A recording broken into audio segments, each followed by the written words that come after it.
July 2nd, 1900, Volume 3. With her sufferings, Luisa holds back a chastisement. I continued to be embittered and afflicted, as though dazed. This morning he did not come at all.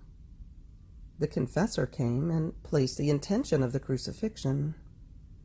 At first, blessed Jesus did not concur, but then, after I prayed him to deign to let me obey, he just barely made himself seen and told me, "What do you want? Why do you want to do violence to me by force when it is necessary to chastise the peoples?" And I, "Lord, it is not I. It is obedience that wants it so." And he, "Well then, since it is obedience, I want to share with you my crucifixion, and in the meantime I want to refresh myself a little bit." While saying this, he shared with me the pains of the cross, and while I was suffering, Jesus placed himself near me and seemed to refresh himself quite a bit. Now, while I was in this position together with him, he showed me a pitch-black cloud approaching from one point in the air, such that it struck terror and fright at the mere sight, and everyone was saying, "This time we die."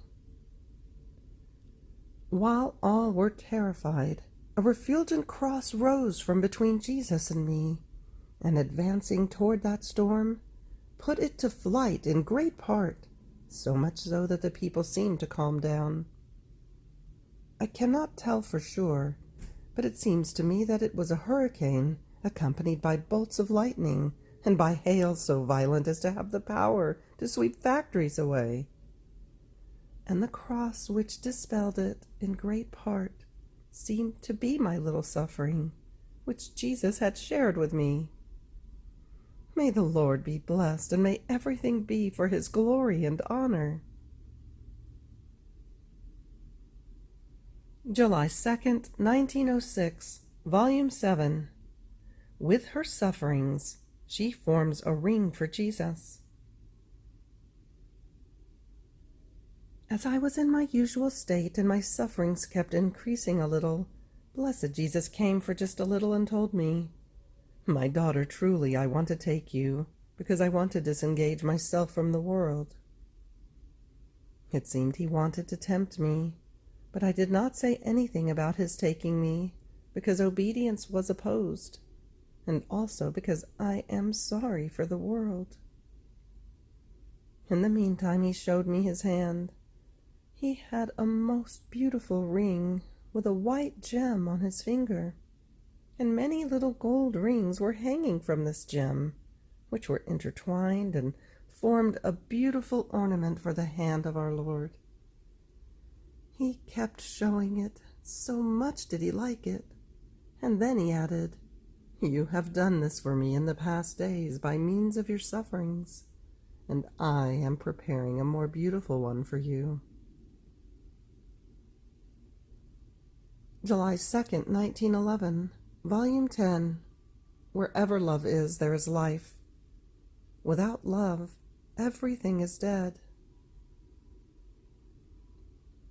Continuing in my usual state, blessed Jesus came for just a little and told me, "My daughter, wherever love is, there is life, and not human life, but divine life. Therefore all the works, also good, which are not done out of love, are like a painted fire, which gives no heat, or like painted water, which quenches no one's thirst, and which does not purify." Oh, how many painted or dead works are done also by persons consecrated to me! In fact, love alone is that which contains life. No other thing contains as much power to give life to all, or rather, without love, everything is dead. July 2nd, 1918, Volume 12. As the soul abandons herself in Jesus, he abandons himself in the soul.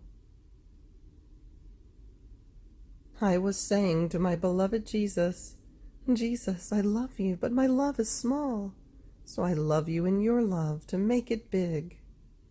I want to adore you with your adorations, pray in your prayer, thank you in your thanksgivings. Now, while I was saying this, my lovable Jesus told me, "My daughter, as you placed your love in mine in order to love me, your love remained fixed in mine, and it became longer and larger within mine. And I felt I was being loved the way I would want the creature to love me. And as you adored in my adorations and prayed and thanked, these remained fixed in me, and I felt I was being adored, prayed, and thanked with my adorations, prayers, and thanksgivings. Ah, my daughter, great abandonment in me is needed. As the soul abandons herself in me, I abandon myself in her, and filling her with myself, I myself do all that she must do for me. But if she does not abandon herself, all that she does remains fixed in her, not in me, and I feel the work of the creature as full of imperfections and miseries which cannot please me." July 2nd, 1926, Volume 19. The great difference between the sanctity of virtues and that of living in the unity of the light of the divine will. As I was in my usual state, my sweet Jesus showed divine justice in the act of unloading itself over the earth, commanding the elements to rage against creatures. I trembled in seeing that somewhere there were waters inundating towns almost to bury them. Somewhere the wind transported and eradicated plants, trees, and houses with a mighty power, to the point of making a heap of them, leaving various regions in the most squalid misery. Somewhere else there were earthquakes crawling with considerable damage. But who can say all the evils that are about to swoop down on earth? In addition to this, my always lovable Jesus made himself seen in my interior as suffering in a harrowing way because of the many offenses that creatures were giving him, especially because of the many hypocrisies. It seemed that under the apparent good, they had poison, swords, spears, and nails hidden to wound him in every way. Then, as if Jesus wanted me together with him to suffer, he told me, "My daughter, the scale of my justice is full, and is overflowing upon creatures. As daughter of my will, do you want me to place you in the reflections of my justice, that you may share in its blows? Indeed, it is about to make a heap of the earth, and while satisfying justice, with your suffering you will spare your brothers. One who lives in the high kingdom of the supreme will must defend and help those who are down below." Now, while he was saying this, I felt as if divine justice was pouring its reflections over me, and as Jesus identified me with himself, I suffered his blows, his wounds, and his pains together with him. They were so many that I myself did not know whether I would be left alive or dead. But to my highest sorrow, withdrawing, my Jesus mitigated my pains, and I remained once again crossing my hard and long exile. But always Fiat, Fiat. I would rather have passed over all this, but obedience imposed itself, and to my greatest reluctance I had to make a little mention of it. Who can say how I was left? And my sweet Jesus, to cheer me, resumed his speaking about his most holy will. "My daughter, come with me in the midst of creation. Heaven and earth await you. They want the one who, animated by that same will that animates them and gives them life, would make the whole creation resound with that most sweet echo of the eternal love of their Maker. They want your voice, which flowing in each created thing would animate their mute language with that perennial glory and adoration to their Creator.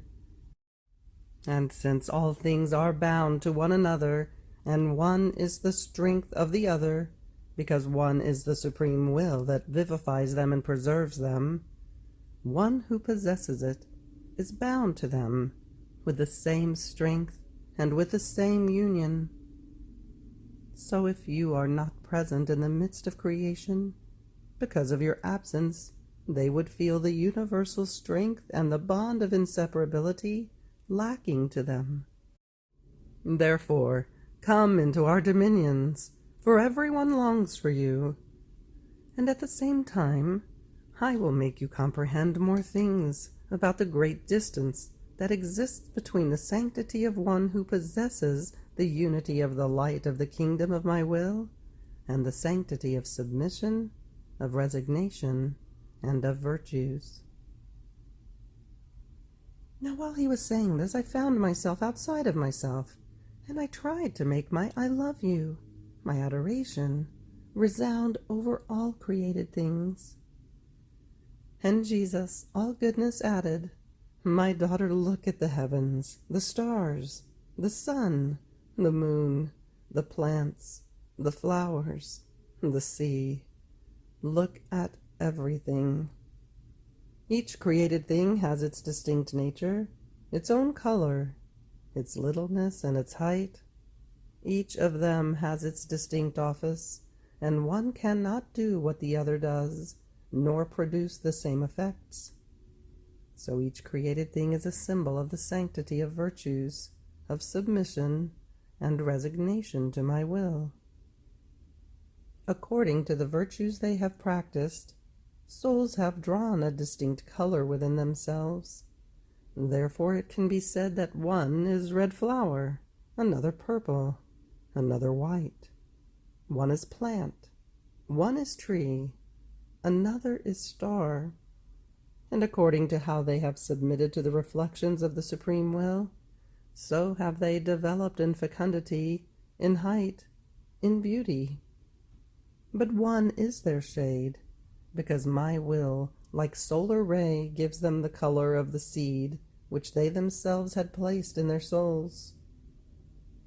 On the other hand, the sanctity of one who lives in the unity of the light of my will is a birth from that single act of her Creator, which is one in the creative hands. And yet the rays of his will, coming out of God, invade everything, and produce works and effects so innumerable that man cannot arrive at counting them all. So, since this sanctity is a birth from that single act, it will be the Supreme Will's care and jealousy for it to enclose all colors, all the different beauties, and all possible imaginable goods within itself. And so more than blazing sun, it will enclose and eclipse within itself all of creation with its different beauties. One will see all the goods of redemption enclosed in it, as well as all sanctities. And I, showing off my love more than ever, will place the seal of my very sanctity within one who has possessed the kingdom of my will. Do you know how it will be for your Creator with regard to this sanctity of living in my will? It will happen as to a king who has no offspring. This king never enjoys the affection of a child of his own, nor does he feel like lavishing all his paternal caresses and his affectionate kisses, because in no one does he see his own progeny, his own features, someone to whom to entrust the destiny of his kingdom. Poor one, he lives always with a nail in his heart. He lives always surrounded by servants, by people who do not resemble him.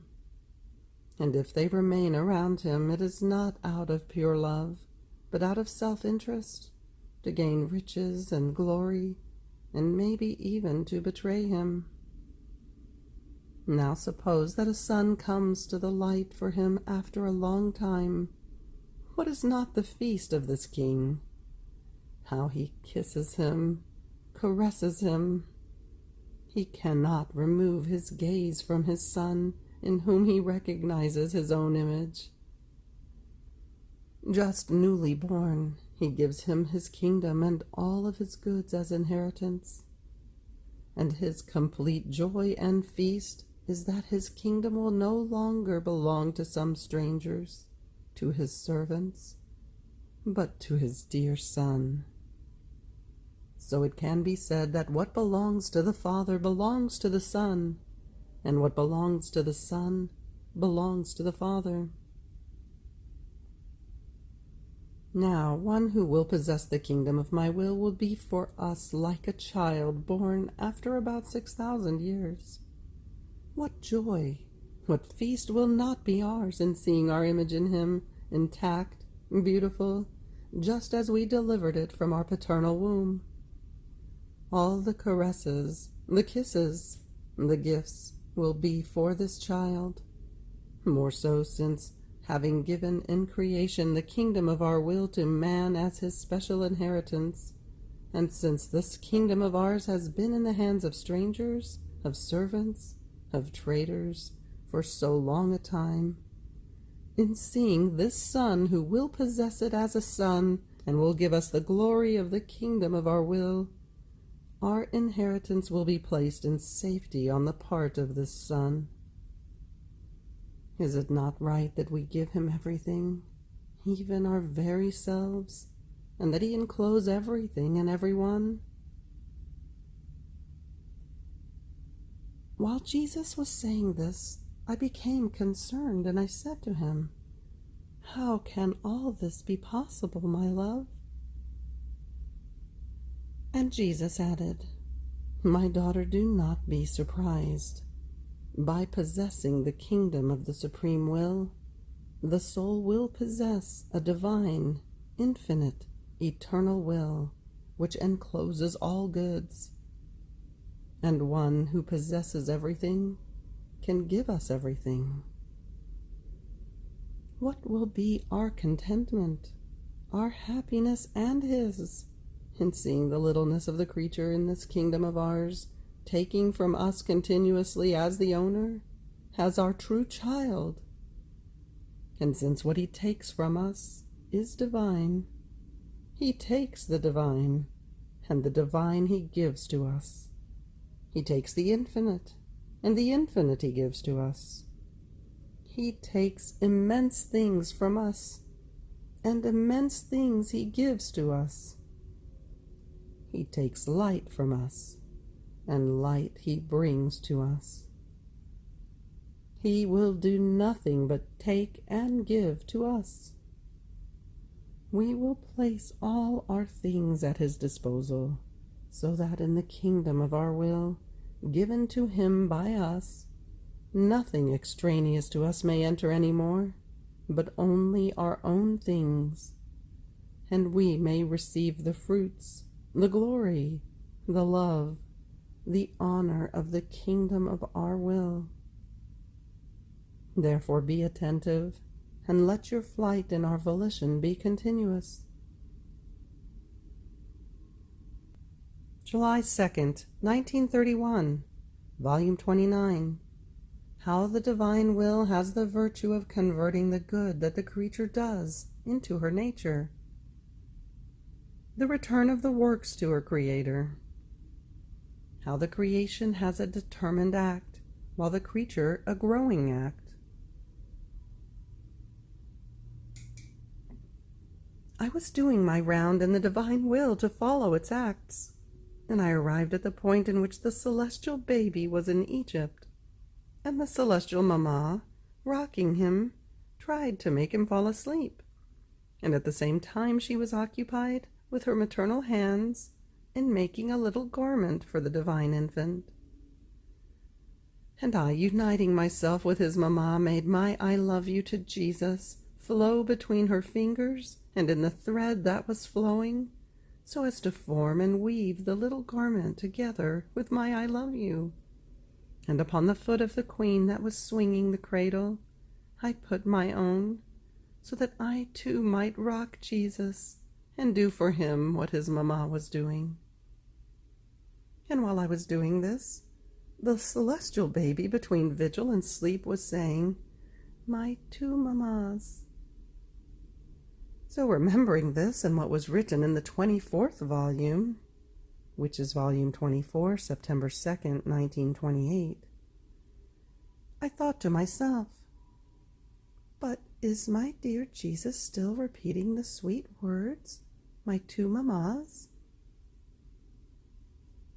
After such a terrible storm that, like devastating hail, struck my poor soul, who knows how many defects I have committed?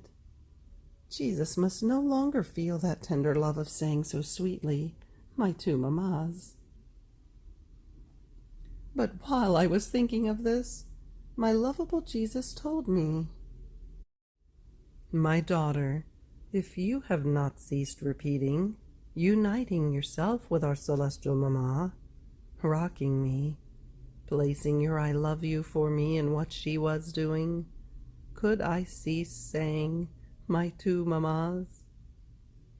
Then I would be below you in loving you, while I never let myself be surpassed by the love of the creature. Not only this, but you must know that everything that the creature does in my will has the virtue of converting that good that she does into her nature. And true good in nature is never lost, nor are there strains in repeating it as many times as one wants. Do you perhaps strain yourself in order to breathe, to palpitate? Because it is in your nature, even more if you do not want to do it, you must emit a strain, but a strain that, perhaps if you can get yourself to do it, will cost you your life.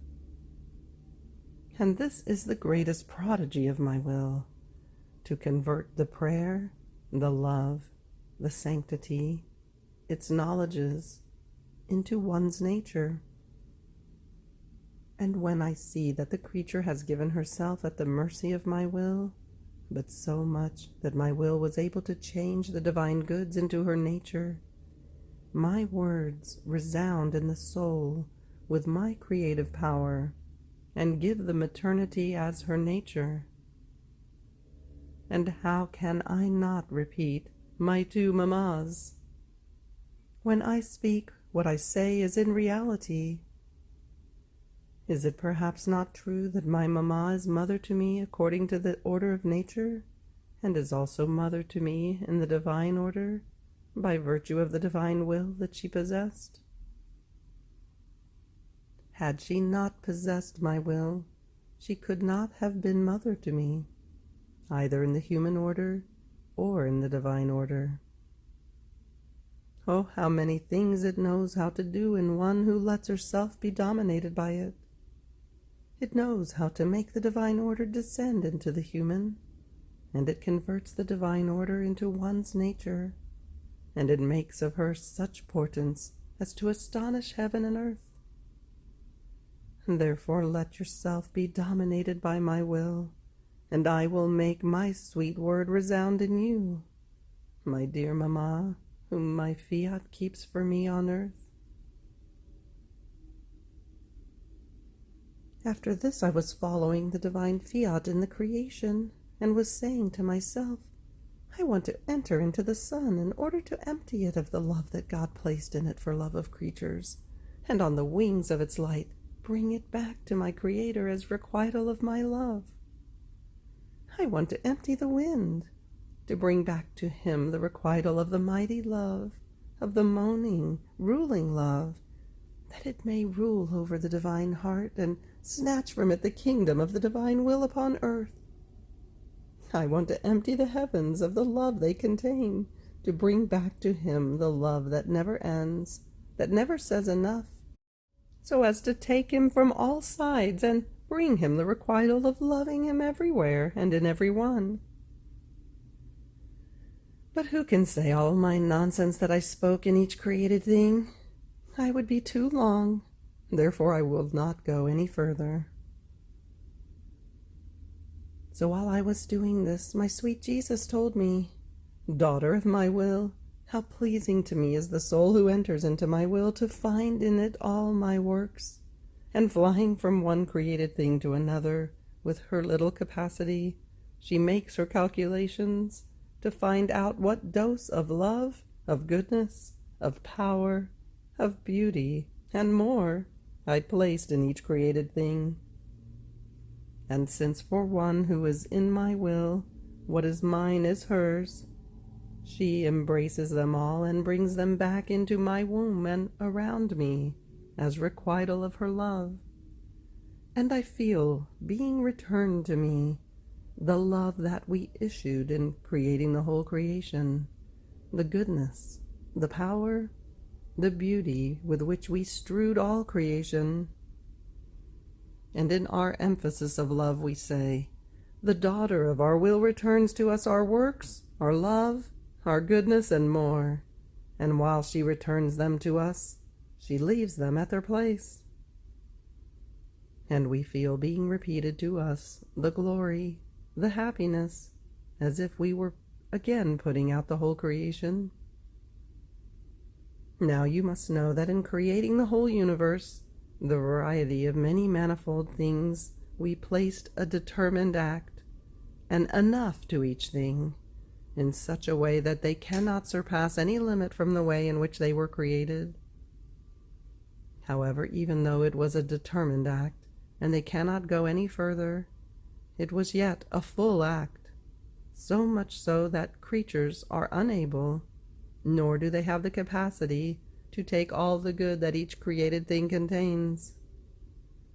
This is so true that who can say, I can take all the light of the sun? The heavens are not enough for me over my head. All the waters are not enough for me to quench my thirst. The earth is not sufficient under my feet. And so with many other things. And this because as our divinity does an act, creates things, our love, the superabundance we possess, is so great that we put in display luxury, pomp. Of none of our works can it be said that it is poor. They all make display, some of luxury of light, some make pomp of beauty, some of variety of colors, and more. They seem to be saying in their mute language, our Creator is immensely rich, beautiful, powerful, wise, and therefore all of us, as worthy works of Him, make display of luxury in the office given to us by God. Now, my daughter, it was not so in creating man. In him was placed not a determined act, but an act ever growing. Our love did not want to say an enough to man. It would have been like hampering our love, arresting our ardor. No, no, our enough did not pronounce itself in the creation of man. It did not put a limit, but an act ever growing, leaving it almost to his liking where he wanted to reach, and our growing act at his disposal, so that our display of love would not have a limit, but could make pomp of luxury, of grace, of sanctity, of beauty, of goodness, and more, as much as he pleased. We bound our growing act to his free will, so that it might have no hindrance to displaying as much luxury as it could. And so that this growing act of ours might have in man all possible and imaginable helps, we gave him also our divine will at his disposal, so that it could maintain for him, at its own expense, all the luxury he wanted, and the superabundance of the goods of his Creator. Our love did not have the heart to say enough to man. Our son, up to here you can reach. No, no, it would have been as if a father wanted to say to his son, up to such and such day you will sit at my table, and then enough. This would not be love of paternity, but of mastership. That a son may put a limit in receiving the alimony of his father, this could be, but that a father would say to him, you will remain on an empty stomach, this he will never do. Such is our goodness. We will never say enough to the creature. Our growing act will serve her as continuous nourishments to always grow and preserve herself. And if ungrateful she does not make use of our growing act, great gift given by her Creator, we will have the sorrow of seeing our dear child on an empty stomach, poor, and our act hampered and without life. And our ardor of love will change into ardor of sorrow. So if you want our growing act to have life in you, never go out of our divine will, which will be jealous of making you always, always grow. End of July 2nd. Fiat.